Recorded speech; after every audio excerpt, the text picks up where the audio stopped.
الحمد للہ وکفا وسلام علی عبادہ الذین اصطفیٰ اما بعد اعوذ باللہ من الشیطان الرجیم بسم اللہ الرحمن الرحیم یا ایہا الذین آمنوا آمنوا باللہ ورسولہ سبحان ربک رب العزت عما یصفون وسلام علی المرسلین والحمد للہ رب العالمین اللہم صلی علی سیدنا محمد وعلی آل سیدنا محمد وبارک وسلم۔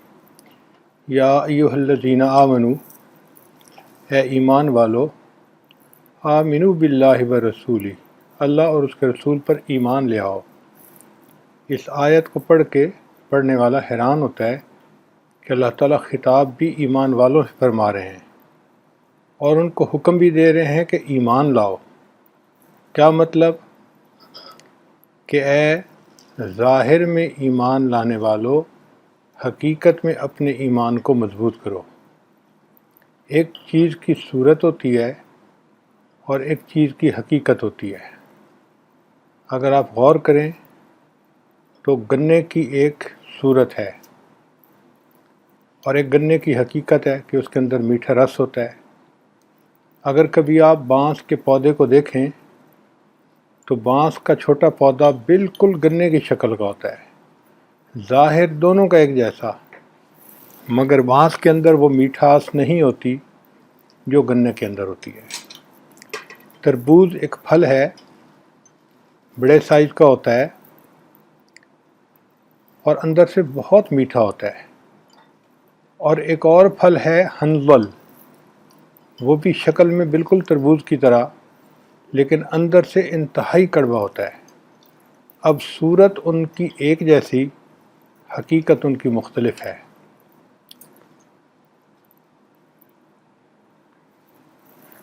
ہم نے دیکھا ہے کہ جنگل میں شیر ہو تو اس کا ایک رعب ہوتا ہے، ایک ہیبت ہوتی ہے۔ بندے کو محسوس ہو کہ شیر میرے قریب ہے تو بندے کے پسینے چھوٹ جاتے ہیں۔ اور ایک عجائب گھر کے اندر شیر کا ڈھانچہ رکھا ہوتا ہے، اس ڈھانچے کو بچے دیکھتے ہیں، اس کے کان پکڑتے ہیں، اس کے اوپر چڑھتے ہیں، اس سے کوئی خوف نہیں کھاتا، اس لیے کہ سب سمجھتے ہیں کہ یہ شیر کی صورت ہے اور جنگل میں شیر کی حقیقت ہوتی ہے۔ تو صورت اور چیز ہے، حقیقت اور چیز ہے۔ اللہ تعالیٰ اس آیت مبارکہ میں یہ فرمانا چاہتے ہیں کہ اے صورت ایمان حاصل کرنے والو، اب تم حقیقت ایمان کو بھی حاصل کر لو۔ یعنی کلمہ پڑھنے سے ایمان کی صورت نصیب ہو جاتی ہے، لیکن اس کی حقیقت دل میں اتر جائے اس کے لیے انسان کو محنت کرنی پڑتی ہے۔ زبان سے کہہ بھی دیا لا الہ تو کیا حاصل، زبان سے کہہ بھی دیا لا الہ تو کیا حاصل، دل و نگاہ مسلمان نہیں تو کچھ بھی نہیں۔ علامہ اقبال نے کیا خوبصورت شعر کہا ہے، تو عرب ہے یا عجم ہے تیرا لا الہ الا، تو عرب ہے یا عجم ہے تیرا لا الہ الا، لغت غریب جب تک تیرا دل نہ دے گواہی۔ اب ایمان کی اس اصطلاحی تعریف تو یہ ہے کہ نبی علیہ السلام کے اوپر اعتماد کرتے ہوئے جو کچھ وہ اللہ تعالیٰ کی طرف سے لائے اس کو مان لینا، کہ نبی علیہ السلام نے فرمایا کہ اللہ ایک ہے اور اس کے فرشتے بھی ہیں اور میں ان کا رسول ہوں، اور میں جو لایا ہوں شریعت وہ اللہ تعالیٰ کا حکم ہے۔ اور ایک دن موت آئے گی، پھر انسان قبر میں جائے گا تو قیامت کے دن اللہ کے سامنے کھڑا ہوگا اور اس کا سوال جواب ہوگا، اور اللہ ہی نے انسان کی تقدیر کو بنایا ہے اور جنت اور جہنم کو پیدا کیا ہے۔ اب ان تمام چیزوں کو مان لینا یہ ایمان کہلاتا ہے۔ یہ دنیا دار الاسباب ہے اور اللہ تعالیٰ مسبب الاسباب ہیں۔ تو ظاہر میں تو بندے کو نظر آتا ہے کہ دنیا کے سارے کام سبب کی وجہ سے ہو رہے ہیں، مگر مومن اور کافر میں یہاں فرق پڑ جاتا ہے۔ کافر سمجھتا ہے کہ یہی اسباب ہی سارا کچھ ہیں، اور مومن سمجھتا ہے کہ نہیں، یہ اسباب ظاہر میں نظر آ رہے ہیں، حقیقت میں ان اسباب کے پیچھے ایک ذات ہے جو مسبب الاسباب ہے، وہ کائنات کو چلا رہی ہے۔ ہم بچپن میں چھوٹے ہوتے تھے تو پتلیوں کا تماشا ہوا کرتا تھا۔ ایک مرتبہ میرے بڑے بھائی مجھے لے کر گئے، میں شاید اس وقت دوسری کلاس میں یا تیسری کلاس میں پڑھتا تھا، پرائمری اسکول میں، بہت چھوٹا تھا۔ تو میں نے اس کو دیکھا تو بڑا حیران ہوا کہ چھوٹے چھوٹے مرد تھے، عورتیں تھیں، وہ بھاگ رہے تھے، دوڑ رہے تھے، باتیں کر رہے تھے۔ تو ان کو دیکھ کے میں بڑا حیران ہوا۔ تو میں نے اپنے بھائی جان سے پوچھا کہ یہ کیا معاملہ ہے، یہ چھوٹے چھوٹے بندے کیسے آ گئے؟ انہوں نے فرمایا کہ یہ صرف شکلیں ہیں، پردے کے پیچھے ایک آدمی بیٹھا ہے، وہ ان کو حرکت بھی دے رہا ہے اور ان کی آوازیں بھی نکال رہا ہے۔ تو دیکھیں، ظاہر میں کچھ نظر آتا تھا، حقیقت میں کچھ اور تھا۔ اسی طرح یہاں دنیا میں ظاہر میں نظر آتا ہے کہ اسباب سے سارا کام ہو رہا ہے، لیکن حقیقت میں ان اسباب کو پیچھے اللہ تعالیٰ ہی حرکت دے رہے ہوتے ہیں، اور اللہ تعالیٰ ہی مغیر الاحوال ہیں۔ اس لیے مومن کائنات کے نظام کو اوپر سے چلتا ہوا دیکھتا ہے۔ ایک دیہاتی آدمی شہر میں گیا تو وہاں اس نے دیکھا کہ دیوار میں سے ایک ٹوٹی نکل رہی ہے، اور جب اس ٹوٹی کو کھولتے ہیں تو اس میں سے پانی نکلتا ہے۔ وہ بڑا حیران ہو گیا۔ اس نے سوچا کہ ہمارے دیہات میں تو عورتیں تھک جاتی ہیں اور گھڑے میں پانی لے کے آتی ہیں کنویں سے، اتنی دور سے تھک جاتی ہیں، اور پانی بھی تھوڑا سا ہوتا ہے، تو کیوں نہ میں ایک ٹوٹی خرید لوں تاکہ گھر میں پانی آ جائے۔ چنانچہ اس نے ایک ٹوٹی خرید لی اور آ کے اپنے گھر کی دیوار کے اندر اس کو لگا دیا۔ پھر سب عورتوں کو خوشی خوشی بلا کے اس نے بتایا کہ دیکھو اب ہمیں پانی یہیں پہ مل جایا کرے گا۔ لیکن جب اس نے ٹوٹی کو کھولا تو اس میں پانی نہ نکلا، تو وہ بڑا حیران ہوا۔ پھر کسی شہر میں رہنے والے بندے کو بلا کے لایا اور اس سے کہا کہ کیا وجہ ہے کہ اس ٹوٹی سے شہر میں تو پانی نکلتا تھا اور یہاں پہ پانی نہیں نکل رہا؟ اس نے سمجھایا کہ دیکھو، اس ٹوٹی کے پیچھے ایک پائپ لائن ہوتی ہے، اور پائپ لائن کے پیچھے ایک پانی کا ٹینک ہوتا ہے گھر کے اوپر بنا ہوا، اس کے ساتھ وہ جڑی ہوتی ہے۔ پانی اس ٹینک میں ہوتا ہے، مگر جب ٹوٹی کو کھولتے ہیں تو اس میں سے نکل آتا ہے۔ تو عام آدمی نے سمجھا کہ شاید ٹوٹی سے پانی نکل رہا ہے، لیکن جس کو حقیقت معلوم تھی وہ جانتا تھا کہ پانی تو اوپر ٹینکی سے آ رہا ہے۔ بالکل اسی طرح اس دنیا میں اسباب کو کافر دیکھتا ہے تو سمجھتا ہے کہ اسباب سارا کچھ کر رہے ہیں، حالانکہ ان اسباب میں نفع نقصان ڈالنا، بیماری شفا ڈالنا، عزت اور ذلت ڈالنا، یہ تو اللہ کا اختیار ہے۔ آپ نے کئی مرتبہ دیکھا ہوگا، ایک بندہ دودھ پیتا ہے اور صحت ہو جاتی ہے، دوسرا بندہ دودھ پیتا ہے، اس کی وفات ہو جاتی ہے۔ کیوں؟ کہ فوڈ پوائزننگ ہو گئی۔ تو دودھ موت کا بھی ذریعہ بن جاتا ہے، دودھ زندگی کا بھی ذریعہ بن جاتا ہے۔ اللہ تعالیٰ جو اثر چاہتے ہیں اس کو عطا فرما دیتے ہیں۔ ہمیں دنیا میں رہتے ہوئے ان باتوں کو سمجھنا ضروری ہے۔ اس کی مثال آپ یوں سمجھیں کہ اگر ایک مرغی کا انڈا ہے جس کے اندر بچہ بن گیا، اور تھوڑی دیر میں وہ بچہ انڈے سے باہر نکلنے والا ہے، اب اس انڈے میں اس بچے کو کوئی جا کر کہے کہ تم تھوڑی دور میں ایک ایسی دنیا میں جاؤ گے جہاں 6 فٹ کا انسان ہوتا ہے اور 25-30 فٹ کے اونچے درخت ہوتے ہیں اور 50-50 منزلہ مکانات ہوتے ہیں، پہاڑ ہوتے ہیں، سمندر ہوتے ہیں، تو وہ مرغی کا بچہ یہ جواب دیتا ہے کہ اچھا میں دیکھتا ہوں یہ سب چیزیں کہاں ہیں۔ اب اگر وہ انڈے کے اندر رہ کر ان تمام چیزوں کو دیکھنا چاہے تو وہ نہیں دیکھ سکتا جب تک کہ انڈے سے وہ باہر نہیں آئے گا۔ اسی طرح اس دنیا میں رہتے ہوئے ہم چاہیں کہ ہم جنت اور جہنم کو دیکھ لیں تو ہم نہیں دیکھ سکتے، لیکن جیسے ہی موت آئے گی ہم اپنی آنکھوں سے جنت اور جہنم کو دیکھ لیں گے۔ یہی تو وجہ تھی کہ فرعون جو خدائی کا دعویٰ کرتا تھا، جب وہ مرنے لگا تو کہتا ہے آمنت برب موسیٰ و ہارون، میں موسیٰ اور ہارون کے رب پر ایمان لے آیا۔ فرشتے نے اسے کہا آلآن، اب اٹس ٹو لیٹ، اب تیرے ایمان کا کوئی فائدہ نہیں۔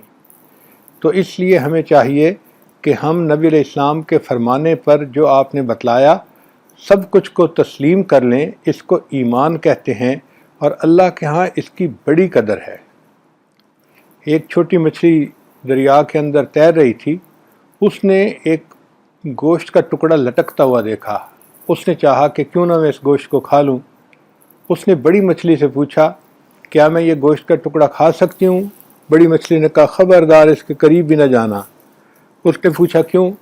اس نے کہا کہ یہ گوشت کا ٹکڑا ایک کنڈی کے اندر جو ہے لٹکایا گیا ہے، تم جب اسے کھانے لگو گی تو وہ کنڈی تمہارے حلق کے اندر پھنس جائے گی، اور پھر کنڈی کے پیچھے ڈوری ہے، اور ڈوری کے پیچھے ایک شکاری بیٹھا ہوا ہے دریا سے باہر، وہ تمہیں اپنے پاس کھینچ لے گا اور تم پانی کے بغیر تڑپ تڑپ کے مر جاؤ گی، پھر وہ تمہیں لے جا کے اپنی بیوی کے حوالے کر دے گا، اس کی بیوی تمہارے بوٹیاں بنا دے گی، ٹکڑے کر دے گی، اور ان ٹکڑوں کو وہ پھر مرچ مسالہ لگائے گی، تیار کرے گی، اور پھر اس کے پاس ایک کڑھائی ہوگی جس کے اندر ابلتا ہوا تیل ہوگا، وہ تمہارے ٹکڑوں کو اس تیل میں ڈالے گی اور تمہارے کباب بنا دے گی، پھر وہ گھر کے سارے لوگوں کو دسترخوان پہ بلائے گی، اور گھر کے سارے لوگ 32 دانتوں سے تمہیں چبا چبا کے خوب کھائیں گے۔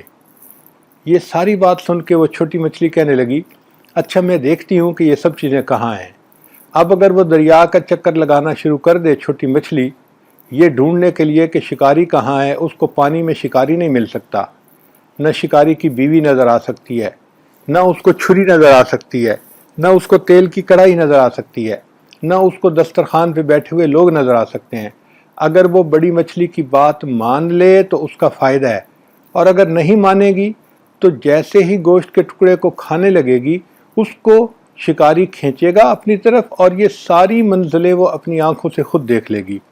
یہی ایمان کا معاملہ ہے کہ ہم نبی علیہ السلام کی ہوئی بات کے اوپر یقین کر لیں تو اس میں ہمارا اپنا فائدہ ہے، اور جو بندہ یقین نہیں کرے گا تو جیسے ہی مرے گا وہ ان تمام مناظر کو اپنی آنکھوں سے دیکھ لے گا۔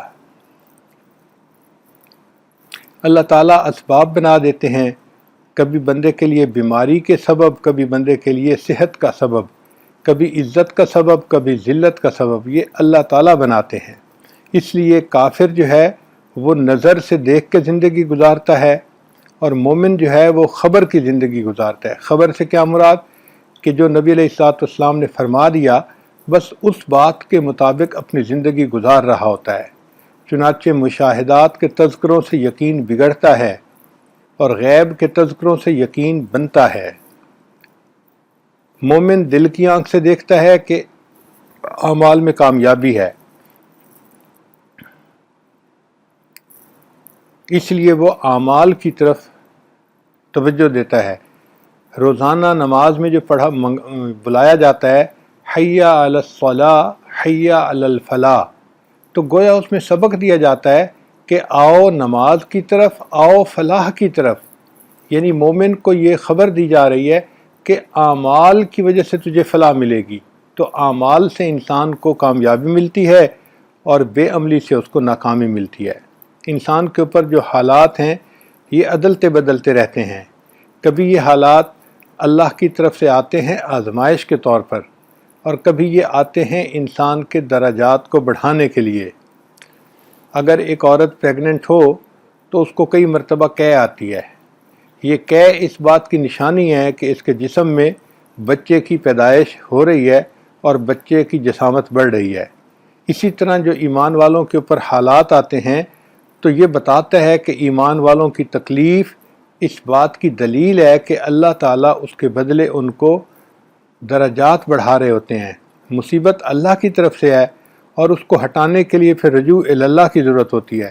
چنانچہ اہل اللہ پہ جب امتحان آتے ہیں وہ اللہ کی طرف رجوع کرتے ہیں اور اللہ تعالیٰ ان کو پہلے سے زیادہ اپنا قرب عطا فرما دیتے ہیں۔ یہ بات ذہن میں رکھیں کہ جتنا بنیاد مضبوط ہوگی اتنی عمارت اونچی ہوگی، اسی طرح جتنا ایمان مضبوط ہوگا اتنا اعمال اونچے ہوں گے۔ صحابہ کرام اللہ عنہ فرمایا کرتے تھے تعلمنا الایمان ثم تعلمنا القرآن، ہم نے پہلے ایمان سیکھا پھر اس کے بعد ہم نے قرآن سیکھا، یعنی ایمان پہلے اعمال اس کے بعد۔ دستور یہ ہے کہ جڑ جتنی مضبوط ہوتی ہے اس درخت کے اوپر پھل اور پھول اتنا اچھا لگتے ہیں۔ اسی طرح جس انسان کا ایمان جتنا مضبوط ہوتا ہے اس کے اعمال اتنے اچھے ہوتے ہیں، اس کی زندگی کے ہر عمل میں نبی علیہ السلام کی سنت کی جھلک نظر آتی ہے۔ اس لیے الیقین لاہل الطاعۃ، یقین جو ہے وہ طاعت کے لیے ہوتا ہے، لاجل الطاعۃ، طاعت کے لیے ہوتا ہے، لیس لترک الاسباب، اسباب کو چھوڑنے کے لیے نہیں ہوتا کہ جی اللہ نے ہمیں روزی دینی ہے لہٰذا اب ہم کمائیں نہیں، نہ اسباب اختیار کرنے ہیں، مگر ہم نے کہنا یہ ہے کہ ہمیں روزی اللہ دیتا ہے، ہمیں اللہ پالتا ہے۔ غلطی یہ لگ جاتی ہے کہ بندہ یہ سمجھتا ہے کہ جی ہم جب تک اسباب کو اختیار نہیں کریں گے پلیں گے کہاں سے۔ یہ چیز ایمان کے خلاف ہے۔ اس لیے ہمیں اپنے ایمان کو مزید مضبوط کرنا ہے، حتیٰ کہ یقین کو پختہ کر لینا ہے۔ یہ نہیں دیکھنا چاہیے کہ اعمال والے کتنے ہیں، بلکہ یہ دیکھنا چاہیے کہ یقین والے کتنے ہیں۔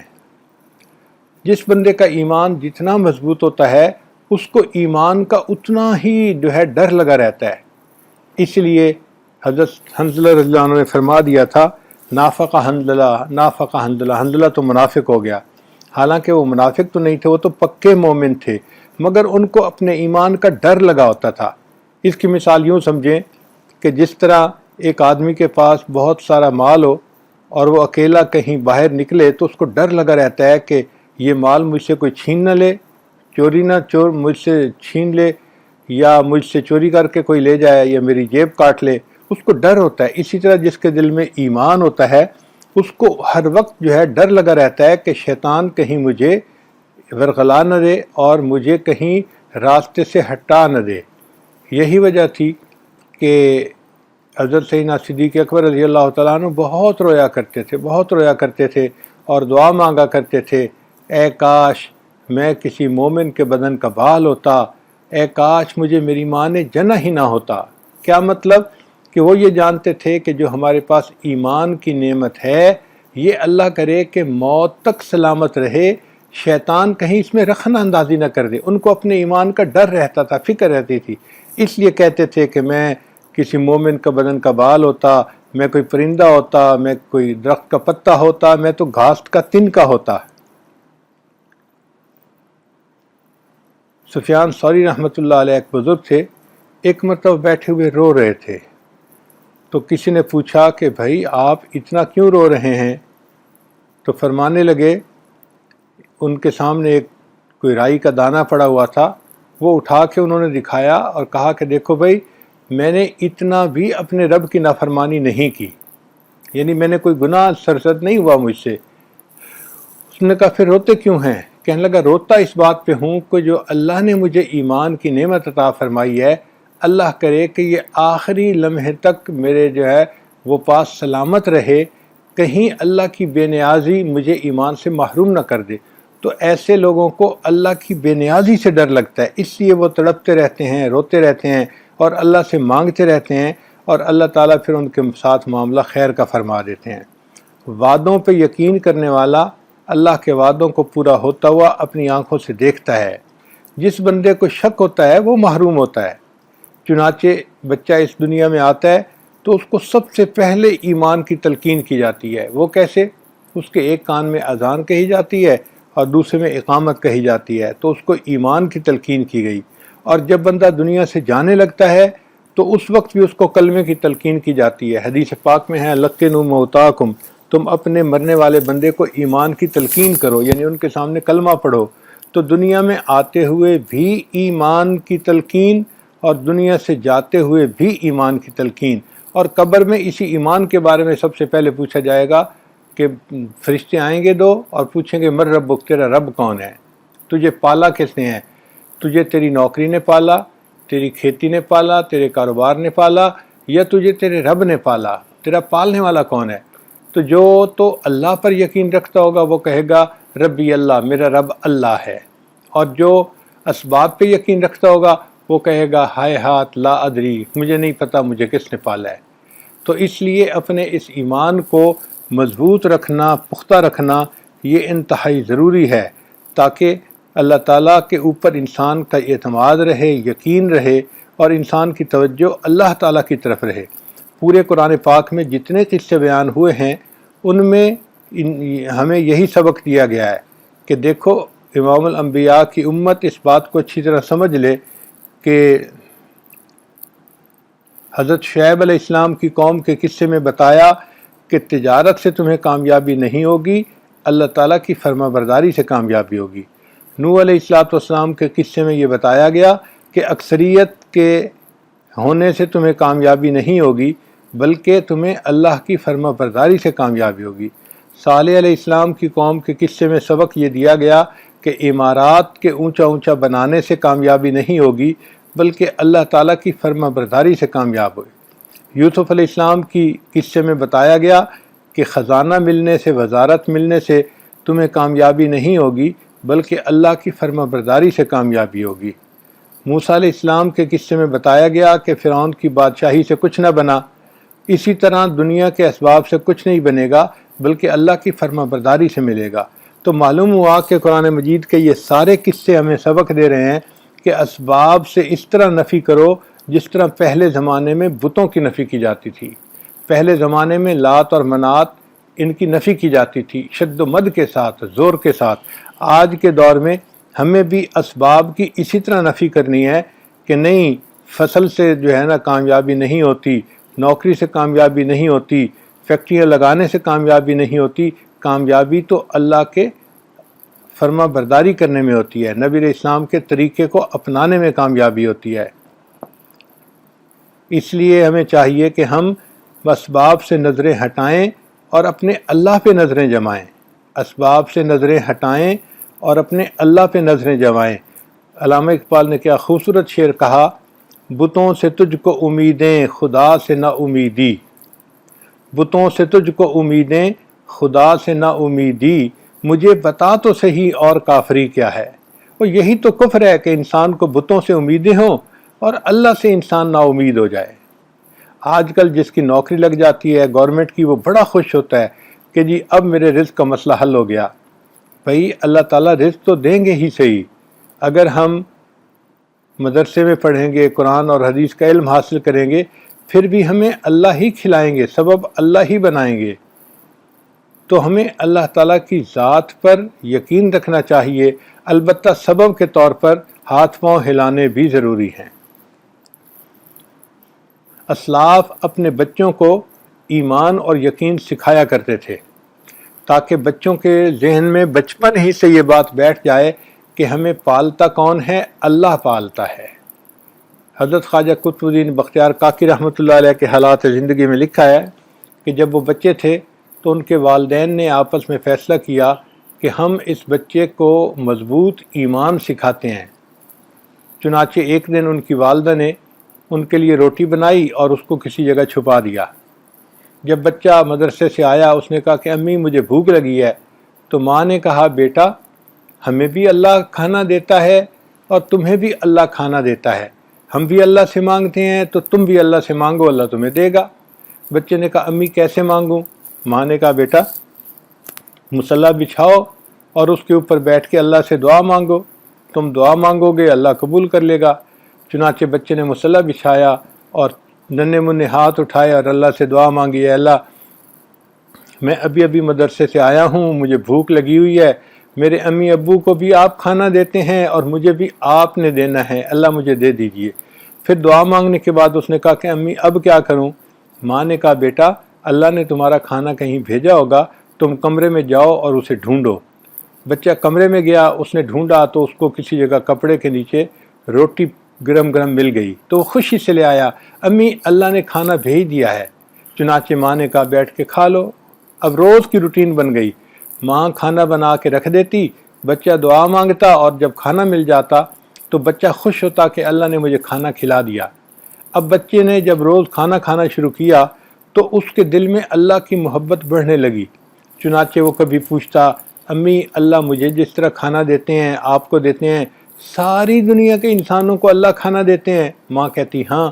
تو وہ حیران ہوتا، اچھا اللہ اتنے بڑے ہیں کہ سب کو کھانا دیتے ہیں؟ وہ کہتی ہاں۔ اچھا جانوروں کو بھی کھانا اللہ دیتے ہیں؟ ہاں اللہ دیتے ہیں۔ تو بچے کے دل میں اللہ کی عظمت بڑھتی، محبت بڑھتی، اور بچہ پوچھتا اچھا اللہ کہاں پہ ہیں، اللہ خوش ہیں ناراض ہیں؟ تو جب بچہ کویسچن کرتا تو ماں خوش ہوتی کہ میرے بیٹے کے دل میں جو ہے اللہ تعالیٰ کی محبت بڑھتی جا رہی ہے، عظمت بڑھتی جا رہی ہے، اللہ کا تعلق جڑ رہا ہے۔ چنانچہ ایک دن اللہ کی شان دیکھیں کہ رشتہ داروں میں کوئی فنکشن تھا اور ماں کو وہاں جانا پڑ گیا۔ ایسی مصروف ہوئی کہ اس کو یہ خیال ہی نہ رہا کہ مجھے اپنے بچے کے لیے کھانا بنا کے رکھنا ہے۔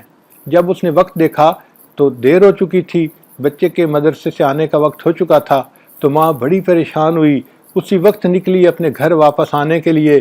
اب راستے میں تیز تیز چل بھی رہی ہے اور اللہ سے دعا بھی مانگ رہی ہے، اے اللہ میں نے اپنے بچے کا یقین بنانے کے لیے ایک ہیلہ اختیار کیا تھا، اللہ آج میرا بیٹا اگر دعا مانگے گا اور اس کو کھانا نہیں ملے گا تو اس کا یقین کہیں ٹوٹ نہ جائے، اللہ غلطی تو میری ہے، مجھے معاف کر دینا اور میرے بیٹے کے یقین کو نہ ٹوٹنے دینا۔ خیر بچی جب ماں گھر آئی تو اس نے دیکھا کہ اس کا بیٹا بستر کے اوپر آرام کی نیند، میٹھی نیند سویا ہوا تھا۔ ماں نے جلدی سے روٹی بنا لی اور روٹی بنا کے آئی اور اپنے بیٹے کا رخسار کا بوسہ لیا اور اسے جگا کے کہا، بیٹا تجھے تو بڑی بھوک لگی ہوگی، تو آ کے سو گیا؟ تو بچہ اٹھ کے بیٹھ گیا، حشاش بشاش تھا، کہنے لگا امی نہیں مجھے بھوک نہیں لگی ہوئی۔ تو ماں نے پوچھا بیٹا کیوں نہیں لگی ہوئی؟ امی میں جب مدرسے سے آیا تو میں نے مصلی بچھا کے اللہ سے دعا مانگی، پھر میں کمرے میں گیا تو مجھے ایک جگہ روٹی پڑی ہوئی مل گئی، امی روٹی کھائی لیکن جو مزہ مجھے آج کی روٹی میں آیا امی وہ مزہ مجھے پہلے کبھی نہیں آیا۔ تو ماں نے اللہ کا شکر ادا کیا کہ اللہ آپ نے میرے بچے کے یقین کو سنبھال لیا، اس کو ٹوٹنے نہیں دیا۔ چنانچہ ہندی میں روٹی کو کاکی کہتے ہیں، ان کے ساتھ نام کے یہ لفظ جڑ گیا قطب الدین بختیار کاکی، اور یہ جب بڑے شیخ بنے اپنے وقت کے تو ان کو کہا جاتا تھا خواجہ قطب الدین بختیار کاکی رحمۃ اللہ علیہ۔ دہلی میں آج بھی ایک جگہ ایک اونچا مینار بنا ہوا ہے جس کو قطب مینار کہتے ہیں، اور اس کے قریب ہی حضرت کی قبر ہے جہاں پر وہ آرام فرما رہے ہیں۔ تو پہلے وقتوں میں ماں باپ اپنے بچوں کو یقین سکھایا کرتے تھے، آج کے ماں باپ کے اپنے یقین نہیں بنے ہوتے، وہ اپنے بچوں کو کیا یقین سکھائیں گے؟ اس لیے چاہیے کہ ہم اس محنت کو کریں تاکہ ہمارا بھی یقین مضبوط ہو، ہمارے بچوں کا یقین بھی مضبوط ہو، اور ہم اعمال کے راستے کو اپنائیں اور اپنے اللہ کو منائیں۔ اب یقین بننے کے دو طریقے ہیں، دو راستے ہیں۔ ایک ہے کثرت دعوت، انسان دعوت کثرت سے دے تو اس کا یقین بن جاتا ہے، جیسے صحابہ رضی اللہ تعالیٰ عنہم تھے، وہ کثرت سے دوسروں کو ایمان کی دعوت دیا کرتے الحمدللہ کثرت سے ایمان کی دعوت دیا کرتے تھے اور ان کا اپنا یقین بن جاتا تھا۔ چنانچہ صحابہ کرام کا یقین اتنا بن گیا تھا کہ حضرت علی رضی اللہ عنہ فرمایا کرتے تھے اگر جنت اور جہنم میرے سامنے آ جائے تو میرے یقین میں ذرہ برابر اضافہ نہ ہو۔ تو دعوت دینے سے انسان کا یقین بڑھ جاتا ہے۔ چنانچہ آج کل کے دور میں یہ جو دعوت و تبلیغ کا ایک محنت چل رہی ہے، یہ یقین بنانے کی محنت ہے۔ جو بندہ اس راستے میں وقت لگاتا ہے اس کا یقین بنتا ہے، اسباب کی بجائے اس کی نظر مسبب الاسباب کی طرف جاتی ہے اور اس کا ایمان مضبوط ہو جاتا ہے۔ اور دوسرا طریقہ ہے ذکر کی کثرت۔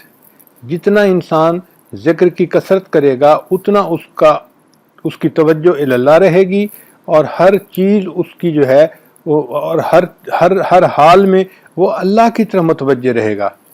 چنانچہ حضرت خواجہ محمد عبد المالک صدیقی رحمۃ اللہ علیہ، انہوں نے خانیوال کے اندر مسجد بنائی، اور اس مسجد کے بنانے میں انہوں نے کسی سے چندہ نہیں مانگا۔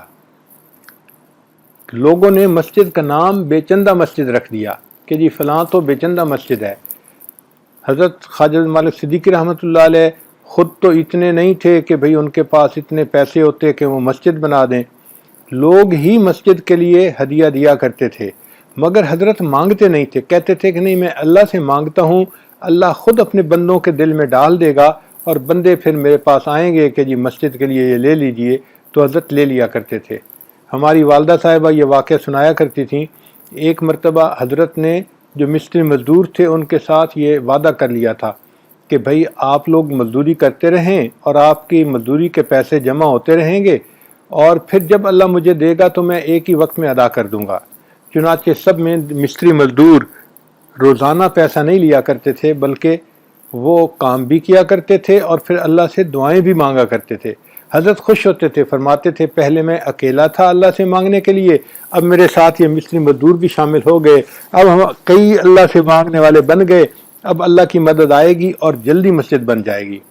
حضرت فرماتے ہیں کہ اس دور میں ایک ایسا وقت آیا کہ بہت سارا پیسہ قرضے کا سر پہ چڑھ گیا، اور اوپر سے رمضان کا مہینہ بھی آ گیا، تو مجھے بڑی فکر تھی کہ لوگوں نے رمضان کے بعد عید کے لیے کپڑے بچوں کے بنوانے ہوتے ہیں، چیزیں خریدنی ہوتی ہیں، اور اگر ان کی تنخواہ نہ دی گئی، ان کے جو بچے ہیں وہ بیچارے تو عید بھی نہیں منا سکیں گے، ان کی خوشیاں ادھوری رہ جائیں گی۔ میرے دل میں اس کا بڑا غم تھا، لیکن میرے پاس پیسے نہیں تھے کہ میں ان کو دے سکوں، اللہ سے دعائیں مانگتا تھا۔ حضرت فرماتے ہیں ایک بندہ آیا، وہ مجھ سے ملا اور بیعت ہوا، اور پھر ملاقات کر کے اس نے ایک بریف کیس مجھے دیا، حضرت یہ آپ کے لیے میں ہدیہ لایا ہوں۔ تو میں نے کہا کہ اچھا بریف کیس رکھ دو وہیں پہ۔ اس نے بریف کیس رکھ دیا اور وہ چلا گیا۔ حضرت صدیق رحمۃ اللہ نے ایک بچے کو بلایا اور بچے کو بلا کے کہا کہ یہ بریف کیس گھر لے جاؤ اور میری اہلیہ کو دے دو۔ بچہ اس بریف کیس کو اٹھا کے لے گیا اور والدہ صاحبہ کو دے دیا۔ والدہ صاحبہ نے سوچا کہ اس بریف کیس کو کہیں رکھ دیا جائے، انہوں نے بھی اس کو نہیں کھولا اور بریف کیس کو کسی اونچی جگہ رکھ دیا۔ اب 1 دن 2 دن 3 دن گزر گئے تو 3 دن تک کوئی تذکرہ ہی نہیں ہوا حضرت کے درمیان اور ان کی اہلیہ کے درمیان۔ تیسرے چوتھے دن اماں جی نے پوچھا حضرت سے کہ وہ جو آپ نے بریف کیس بھجوایا تھا وہ لوہے کا بنا ہوا ہے یا کیا؟ حضرت نے پوچھا کیوں؟ کہنے لگی وہ تو اتنا بھاری ہے کہ مجھے اٹھا کے اوپر رکھنے میں بڑا وزنی محسوس ہوا۔ تو حضرت نے فرمایا نہیں، لوہے کا تو نہیں بنا ہوا، ذرا اس کو میرے پاس اٹھا کے لائیں کہ وہ بھاری کیوں ہے۔ چنانچہ والدہ صاحبہ اس کو اٹھا کے لائیں۔ جب اس کو کھولا گیا تو دیکھا کہ وہ نوٹوں سے بھرا ہوا تھا، 1000 روپے والے نوٹ کے۔ حضرت نے فرمایا کہ اللہ کی مدد آ گئی، اب یہ مستری مزدوروں کو ان کے پیسے دے دینے چاہیے تاکہ یہ رمضان کی عید کے لیے خرچہ کر سکیں اور اپنے بچوں کو عید کے لیے جو ہے وہ چیزیں خرید کے دے سکیں۔ چنانچہ جتنا حساب بنا مستری مزدوروں کا، جب نوٹوں کو گنا گیا تو اتنے ہی پیسے تھے۔ حضرت نے سب کو دے کر اللہ کا شکر ادا کیا، اللہ آپ نے اپنے بندوں کے لیے اسباب بنا دیے اور مجھے اس قرضے سے فارغ کر دیا۔ تو دیکھو اللہ والوں کا یقین اس طرح بنتا ہے کثرت ذکر کی وجہ سے۔ شیخ احمد دربندی رحمۃ اللہ علیہ کے بزرگ گزرے ہیں، ان کے بارے میں آتا ہے کہ ان کے شہر پر تاتاریوں نے قبضہ کیا تو پورے شہر سے مسلمان جو تھے وہ نکل کے بھاگ گئے، لیکن شیخ احمد دربندی جو تھے وہ اپنے گھر سے نکل کے مسجد میں آئے اور مسجد میں بیٹھے رہے۔ جب شہزادہ تاتاری داخل ہوا تو اس نے حیران ہو کے کہا کہ دیکھو پورے شہر میں ایک بندہ بھی نہیں، ہمارا کتنا روب ہے، ہمارے آنے سے پہلے مسلمان ہی یہاں سے بھاگ گئے۔ اس کو بتایا گیا کہ پورا شہر خالی ہے مگر ایک مسجد میں ایک بوڑھا بندہ بیٹھا ہوا ہے۔ اس نے کہا اس کو ہتھکڑیاں لگا کے پاؤں میں بیڑیاں ڈال کے میرے سامنے پیش کرو۔ چنانچہ شیخ احمد دربندی رحمۃ اللہ علیہ کو ہتھکڑیاں لگا کے اس تاتاری شہزادے کے سامنے پیش کیا گیا۔ تو تاتاری شہزادے نے اس سے سوال کیا کہ تم یہاں سے کیوں نہیں نکلے؟ اس نے کہا جی کہ میں اپنے گھر سے نکل کے اللہ کے گھر میں آ کے بیٹھ گیا تھا، اب مجھے اللہ کے گھر سے تو کوئی نہیں نکال سکتا۔ اس نے کہا کہ اچھا اب تمہیں دیکھو نا میں نے پکڑا ہے، اب تمہیں مجھ سے کون چھڑائے گا؟ جب شہزادے نے اسے کہا کہ ہم نے تجھے پکڑا ہے، ہتھکڑیاں لگائی ہیں، اب تمہیں ہم سے کون چھڑائے گا؟ تو وہ شیخ احمد دربندی جو تھے انہوں نے فرمایا اللہ۔ جیسے انہوں نے اللہ کا لفظ کہا ان کے ہاتھوں کی جو لوہے کی زنجیریں تھیں وہ ٹوٹ کے نیچے گر گئیں۔ وہ جو شہزادہ تھا تاتاری، اس کے دل پر روب پڑ گیا، سمجھ گیا کہ یہ کوئی اللہ والا ہے۔ چنانچہ اس نے کہا اچھا میں آپ کو یہاں رہنے کی اجازت دیتا ہوں، آپ اپنے گھر میں جائیں رہیں، ہم آپ کا احترام کریں گے، آپ کو کوئی تکلیف نہیں پہنچائیں گے۔ چنانچہ شیخ احمد دربندی رحمۃ اللہ علیہ وہاں پہ رہنے لگ گئے۔ یہ شہزادہ کبھی کبھی حضرت کو ملنے کے لیے رات کے اندھیرے میں آیا کرتا تھا کہ لوگوں کو پتہ نہ چلے، تو حضرت اس کو ایمان پہ لے آئے اور اس کو نیکی کی طرف لے آئے۔ پھر حضرت نے اس کو کہا کہ دیکھو جب تمہیں جو ہے وہ بادشاہت ملے گی تم اس وقت اپنے ایمان کا اعلان کر دینا، ابھی اعلان مت کرو۔ چنانچہ وہ شہزادہ اسی طرح رہا، تقریباً 25-30 سال کے بعد ایک وقت آیا کہ وہ بادشاہ بنا۔ جیسے ہی وہ بادشاہ بنا اس نے اپنے ایمان کا اظہار کر دیا کہ میں بھی مسلمان ہوں، اور یوں جو بادشاہت تھی اللہ نے دوبارہ مسلمانوں کے ہاتھ میں دے دی۔ یہ بادشاہت، یہ تخت و تاج لڑائی سے نہیں ملا، یہ جنگ سے نہیں ملا، بلکہ اللہ نے ایک اللہ والے کے ذریعے سے دوبارہ یہ جو ہے ایمان والوں کو واپس عطا فرما دی بادشاہت بھی۔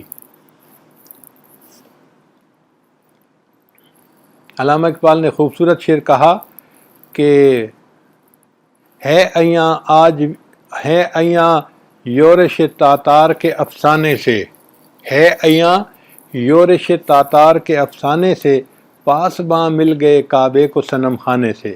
اللہ نے کعبے کو صنم خانے سے پاسباں دے دیے۔ اللہ چاہتا ہے تو کافروں کو ایمان کی ہدایت دے دیتا ہے اور ان سے اسلام کی مدد کروا دیتا ہے۔ لہٰذا ہمیں اللہ تعالیٰ کی ذات پر پکا یقین رکھنا چاہیے۔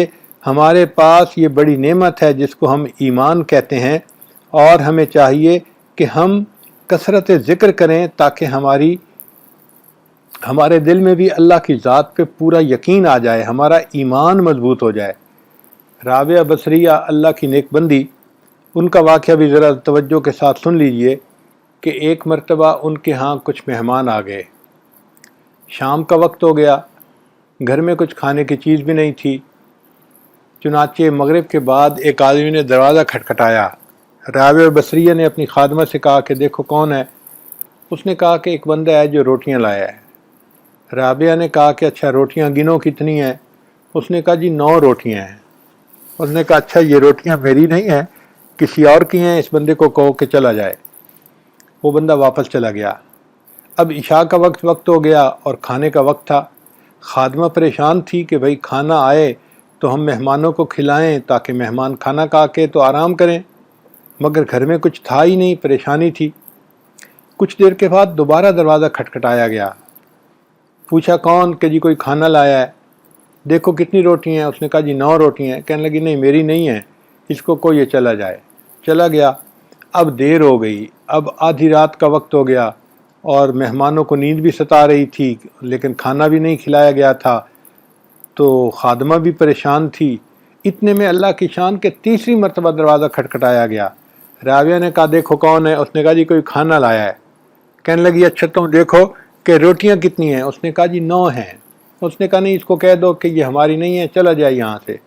تو خادمہ کہنے لگی کہ آپ 2 دفعہ پہلے واپس کر چکی ہیں اور تیسری دفعہ اب کر چکی ہیں، اب آدھی رات کے بعد کون کھانا لائے گا؟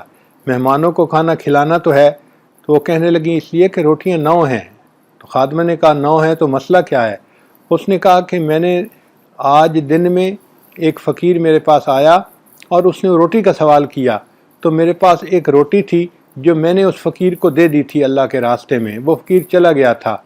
اب اللہ کا وعدہ ہے من جاء بالحسنۃ فلہ عشر امثالھا، جو ایک لائے گا نیکی میں 10 کا ثواب دوں گا۔ تو میں نے ایک روٹی اللہ کے راستے میں دی تھی، اب اللہ تعالیٰ نے مجھے اس کے بدلے میں 10 دینی ہیں، تو مجھے تو 10 روٹیاں ملنی چاہیے، یہ 9 روٹیاں کیوں ہیں؟ اس لیے میں واپس کر رہی ہوں۔ جب اس نے کہا کہ یہ 9 روٹیاں کیوں ہیں میں اس لیے واپس کر رہی ہوں، تو خادمہ نے ہاتھ جوڑ دیے، کہنے لگی جی 10 روٹیاں ہی تھیں، ایک میں نے اپنے لیے الگ کر لی تھی، اس لیے میں آپ کو 9 بتا رہی تھی، ورنہ ٹوٹل 10 روٹیاں ہی تھیں۔ تو دیکھو رابعہ بصریہ گھر میں بیٹھی ہوئی ہے لیکن اللہ کا ذکر کثرت سے کر رہی ہے، اور اس کا ایمان اتنا مضبوط ہو گیا کہ اس کو یقین تھا کہ مجھے ایک کے بدلے میں 10 ملیں گی، اور اللہ نے 10 عطا فرما دیے۔ سبحان اللہ۔ اس طرح اللہ تعالیٰ اپنی رحمتیں فرماتا ہے اور بندوں کے دل میں یقین کو مضبوط سے اثبت کر دیا کرتا ہے۔ دیکھیں اگر ہم ماضی بعید میں دیکھیں، دور میں دیکھیں، تو بنی اسرائیل کا واقعہ ہمارے لیے عبرت کا ذریعہ ہے کہ کمزور تھے، پس رہے تھے ظلم کی چکی میں، مگر انہوں نے اللہ کے حکموں کو مانا اور اس کے بدلے اللہ نے فرعون بیعون کو غرق کر دیا اور بنی اسرائیل کو اللہ نے تخت و تاج عطا فرما دیا۔ اگر قریب کے زمانے میں دیکھنا ہے تو آپ اصحاب فیل کا واقعہ دیکھ لیں کہ کس طرح اللہ تعالیٰ نے ہاتھی والوں کو جو ہے وہ زمین میں کھائے ہوئے بھوسے کی طرح بنا دیا، اور اللہ تعالیٰ نے ان کے بدلے بیت اللہ کو اور زیادہ عزتیں عطا فرما دی۔ صحابہ رضی اللہ عنہم کے حالات کو دیکھیں تو اللہ نے دیکھو اعمال کی وجہ سے ان کو کس طرح پوری دنیا کے اندر عزتوں سے نوازا۔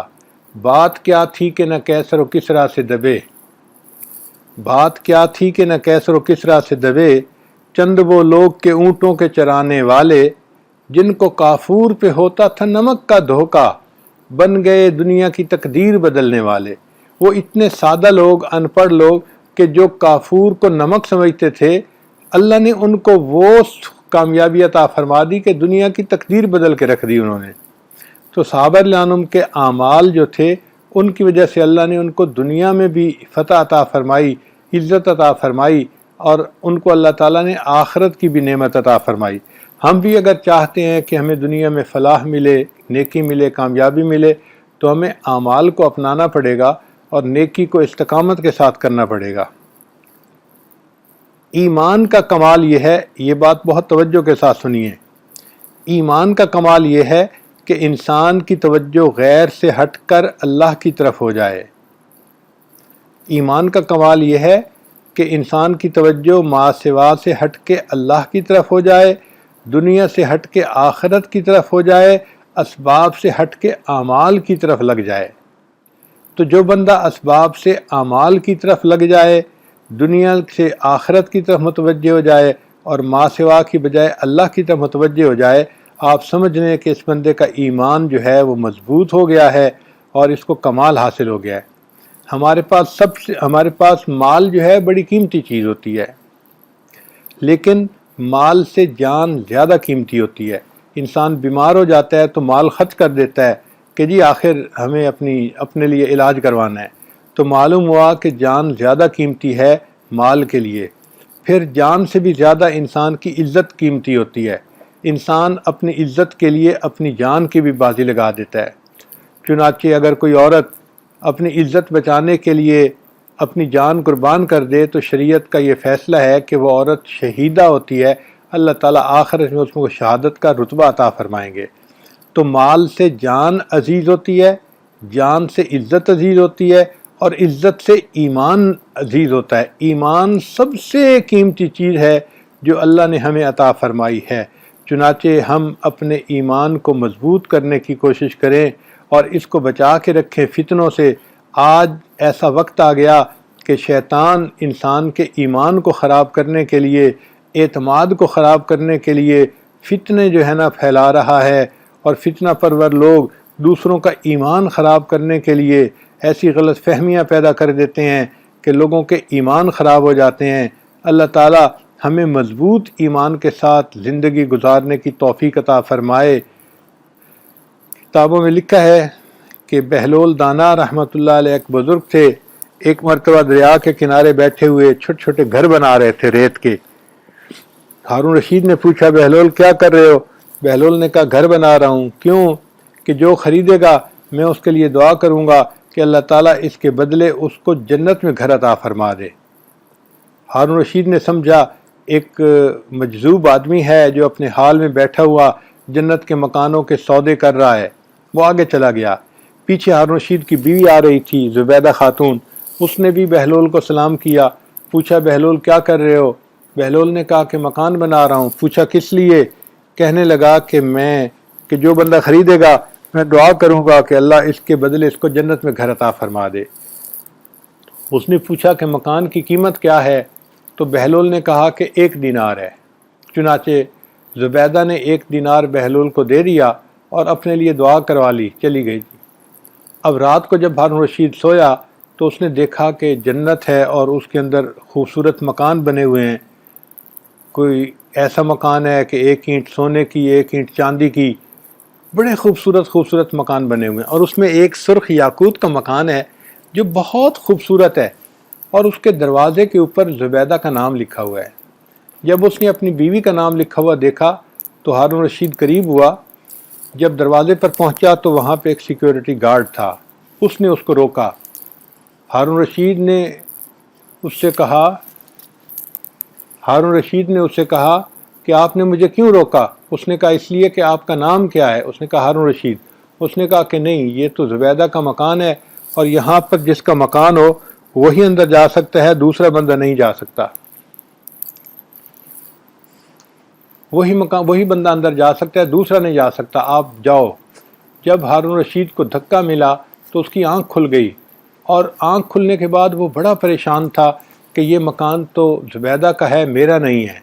ساری رات سوچتا رہا کہ میں تو بادشاہ ہو کے بے وقوف نکلا کہ میں نے موقع ضائع کر دیا، اور میری بیوی مجھ سے زیادہ عقل مند نکلی، اس نے کسی اللہ والے کی دعا لے لی اور اس کو اللہ نے جنت میں گھر دے دیا۔ اب خیر سارا دن وہ اسی طرح پریشان رہا۔ اگلے دن پھر وہ جب کام کو ختم کیا عصر کے وقت تو گھر آیا اور بیوی کو کہا کہ چلو دریا کے کنارے سیر کے لیے چلتے ہیں۔ اب دریا کے کنارے جب سیر کے لیے گیا تو پھر وہاں اس نے دیکھا کہ بہلول ابھی بھی بیٹھا ہوا وہ مکان ہی بنا رہا تھا۔ آج پھر اس نے کہا بہلول کیا کر رہے ہو؟ اس نے کہا مکان بنا رہا ہوں۔ بھائی کس لیے؟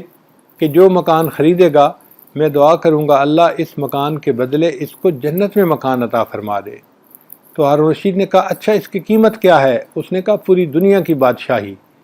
تو ہارون رشید حیران ہو گیا، بہلول کل تو 1 دینار کا دے رہے تھے اور آج پوری دنیا کی بادشاہی مانگ رہے ہو، میں پوری دنیا کی بادشاہی دے بھی نہیں سکتا۔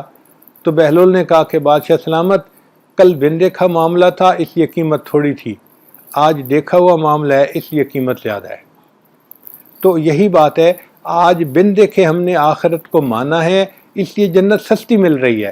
جو بندہ اپنے ایمان کو مضبوط کر لے گا اللہ اس کو جنت عطا فرمائیں گے، ورنہ موت کے وقت تو فرعون نے بھی مان لیا تھا مگر اس کے ماننے کا فائدہ نہیں ہوا تھا۔ تو ہم آج اللہ کی ان نعمتوں کو مانیں، تسلیم کریں، اللہ کو اپنا رب مانیں اور اپنے ایمان کو مضبوط کریں تاکہ جب اللہ کے پاس جائیں تو اللہ تعالی ہمارے ساتھ رحمت کا معاملہ فرمائے۔ آخری بات سن کے میں اپنی بات کو مکمل کرتا ہوں۔ حضرت یوسف علیہ السلام کے زمانے میں قحط تھا تو انہوں نے ایک قانون بنا دیا تھا کہ جو بندہ آئے اس کے گھر کے جتنے لوگ ہوں گے اس کو اتنے ہی گندم کی بوریاں دے دی جائیں گی، اس سے پیسے لے لیے جائیں گے۔ چنانچہ جو برکر تھے وہ اس قانون کے مطابق لوگوں سے پیسے لیتے تھے اور ان کو گندم تقسیم کرتے تھے۔ ایک لڑکا سا آیا اور اس لڑکے نے کہا جی کہ مجھے گندم چاہیے۔ انہوں نے پوچھا بھئی تمہارے گھر والے کتنے ہیں؟ اس نے کہا اتنے ہیں۔ اس نے کہا اچھا پھر تمہیں ہم اتنے بیگ دیں گے۔ اس نے کہا نہیں مجھے بیگ زیادہ چاہیے۔ تو دینے والوں نے اس کو 1-2 بیگ زیادہ دے دیے۔ وہ بچہ کہنے لگا نہیں مجھے اور زیادہ چاہیے۔ تو کام کرنے والوں نے کہا دیکھو بھائی ہمارے اختیار میں نہیں ہے کہ ہم اس کو زیادہ دے سکیں، تم پھر یوسف علیہ السلام کے پاس چلے جاؤ، اگر وہ فرما دیں گے تو جتنا کہہ دیں گے ان کا حکم فائنل ہوتا ہے۔ وہ لڑکا سا جو تھا نوجوان لڑکا وہ حضرت یوسف علیہ السلام کے پاس آیا اور آ کے کہنے لگا کہ حضرت مجھے گندم چاہیے۔ انہوں نے فرمایا بھائی گندم کا تو یہ قانون ہے کہ ہم اتنا دیتے ہیں جتنے گھر کے لوگ ہوتے ہیں۔ اس نے کہا نہیں حضرت مجھے زیادہ چاہیے۔ انہوں نے کہا کہ تمہیں ان لوگوں نے دی؟ ان کا ہاں مجھے انہوں نے 2-3 بیگ زیادہ دیے مگر مجھے اور بھی زیادہ چاہیے۔ تو یوسف علیہ السلام نے کہا کہ ان لوگوں نے بھی تجھے زیادہ گندم دی جو دستور ہے اس سے، اور میرے پاس آئے ہو اور میں بھی تمہیں کہتا ہوں کہ چلو میں تمہیں 2-4 بیگ اور زیادہ دے دوں گا، لیکن تم جو ہے وہ اور زیادہ کا مطالبہ کر رہے ہو، کیوں اتنی گندم مانگتے ہو؟ اس نے کہا حضرت آپ مجھے پہچان نہیں رہے، اگر آپ مجھے پہچان لینا کہ میں کون ہوں تو آپ مجھے بہت زیادہ گندم دیں۔ تو یوسف علیہ السلام حیران ہوئے۔ یوسف علیہ السلام نے اس سے پوچھا کہ تم ایسی بات کیوں کر رہے ہو؟ اس نے کہا کہ حضرت جب زلیخا نے آپ کے اوپر بہتان لگایا تھا اس وقت جس چھوٹے بچے نے آپ کی پاک دامنی کی گواہی دی تھی وہ بچہ میں ہوں، مگر اب میں بڑا ہو کے جوان ہو گیا ہوں تو میں آپ کے پاس آیا ہوں۔ حضرت یوسف علیہ السلام نے جب یہ بات سنی تو آپ کو بچے پہ اتنا پیار آیا کہ آپ نے اس بچے کو اپنے قریب بلایا، اس کے ماتھے کو بوسہ دیا، اس کو گلے لگایا، بگ ہگ دیا اور پیار کے ساتھ اس کو رخصت کیا اور اس کو ڈبل ٹرپل جو ہے گندم دی، اور لوگوں کو کہا کہ یہ گندم تم لے جاؤ اور اس کے ساتھ سواریاں اپنی ہوں اور اس کو گھر بھی پہنچا کے آؤ۔ جب یوسف علیہ السلام نے اس نوجوان کو اس طرح عزت کے ساتھ رخصت کیا تو اللہ تعالیٰ نے وحی نازل فرمائی، اے میرے پیارے یوسف علیہ السلام آپ نے اس لڑکے کو بڑی عزت سے نوازا۔ عرض کیا اے اللہ کیوں نہ نوازتا، یہ وہ لڑکا ہے جس نے میری پاک دامنی کی گواہی دی، آج یہ میرے پاس آیا تو میرا دل چاہا کہ میں اس کو اتنا دوں جتنا میں دے سکتا ہوں۔ تو اللہ تعالیٰ نے فرمایا اچھا یوسف علیہ السلام آپ گواہ رہنا، جس نے آپ کی پاک دامنی کی گواہی دی آپ کے پاس آیا، آپ نے اتنا دیا جو آپ دے سکتے تھے۔ میں پروردگار اعلان کرتا ہوں کہ جس نے دنیا میں میری وحدانیت کی گواہی دی، جب وہ قیامت کے دن بندہ میرے سامنے آئے گا تو پھر اس کو میں اتنا دوں گا جو میری شان کے مطابق ہوگا۔ تو اللہ کو ایک ماننا اور اللہ کی ذات پر کامل ایمان رکھنا یہ بڑی نعمت ہے، اس نعمت کی حفاظت کیجئے۔ اللہ تعالی ہم پر رحمت کا معاملہ فرمائے اور ہمیں ایمان کامل کے ساتھ اللہ اس دنیا سے رخصت فرمائے۔ ہم نے اپنے بڑوں سے سنا ہے کہ جو بندہ عام مسلمانوں کی غیبت کرتا ہے وہ فسق و فجور میں ملوث ہو جاتا ہے، اور جو بندہ علماء صلحاء نیکوں کی غیبت کرتا ہے اس کو اللہ تعالیٰ موت کے وقت ایمان سے محروم فرما دیتے ہیں۔ اللہ تعالیٰ ہمیں محرومی سے محفوظ فرمائے اور ایمان کے وقت ساتھ اللہ تعالیٰ اس دنیا سے اپنے وقت پہ لے جائے۔ وآخر دعوانا ان الحمد للہ رب العالمین۔